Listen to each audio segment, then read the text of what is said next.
بسم الله الرحمن الرحیم.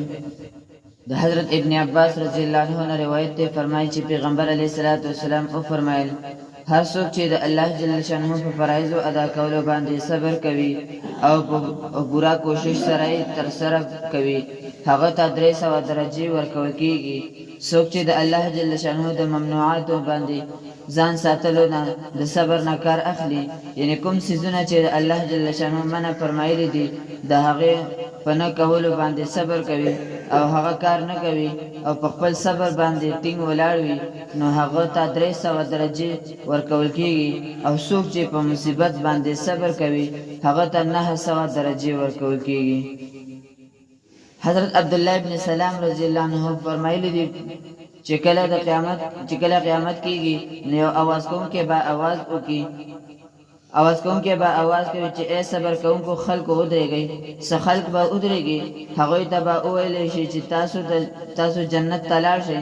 فرشتې به د هغوی نه تپوس کوي چې چېرته ځئ، هغوی به وایي جنت ته.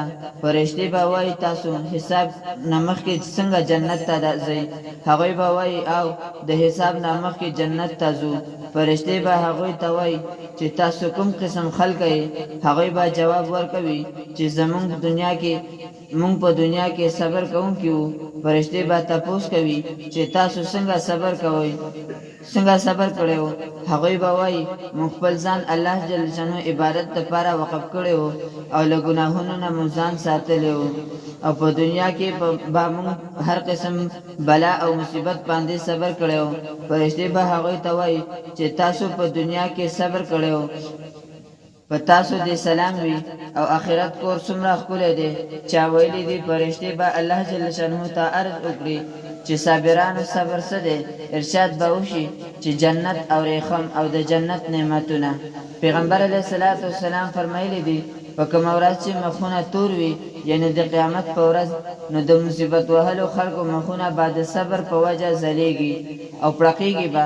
همدارنګه پیغمبر علیه الصلاۃ والسلام فرمایلی دي چې مسلمان سړی او مسلمانه زنانه جانی مالی او هر قسم مصیبتونه برداشت کوي تر دې چې الله جل شانه حضور ته حاضر شي، یعنی د قیامت په ورځ، او له هغه به ټول ګناهونه الله جل شانه معاف کړي وي. پیغمبر علیه الصلاۃ والسلام فرمایلی دي هر مسلمان ته چې کوم تکلیف، مرض، غم او درد ورسیږي تر دې چې د هغه په خپه کې ازغی هم لاړ شي، الله جل شانه د هغې په وجه د هغه ګناهونه د کفارې دپاره وګرځوي. په مجمع الاحبار کې دا واقعه ذکر ده چې کله د مطرب تابعین رحمت الله علیه زوی وفات شو، نو هغه زیب و زینت وکړو. خلکو هغه پسې خبرې وکړې چې د ده زوی وفات شوی دی، خفه نه دی او زیب و زینت هم کوي. هغه د دې خبرې نه خبر شو، بیا یې وویل چې په الله جل شانه مې دې قسم وي که دنیا او هغه شیان چې په دنیا کې دي زما په ملکیت کې وي او زما نه دا ټول الله جل شانه اخیستی وي، خو له ما سره د جنت د یو ګوټ اوبو وعده یې کړې وي، نو ما به دا ټول شیان د هغه یو ګوټ اوبو په مقابله کې ورکړی وي. دا څنګه کېدی شي چې زه د الله جل شانه د رحمت او مهربانۍ او بخښنې په مقابله کې د خپل زوی په مرګ باندې د خفګان اظهار وکړم؟ دا زوی ما ته الله جل شانه د یو څو ورځو دپاره راکړی و، واپس یې رانه واخیسته. دا د هغه مال دی او د هغه امانت دی، د دې مالک الله جل شانه دی، ما ته یې امانت راکړی و، واپس یې رانه واخیسته. نو زه ولې خفګان اظهار وکړم؟ د الله جل شانه نعمتو رانه واخیستلو، ما ته صبر پکار دی چې زه په دې صبر وکړم. الله جل شانه به ما ته په دې صبر باندې ډېر لوی اجر راکړي.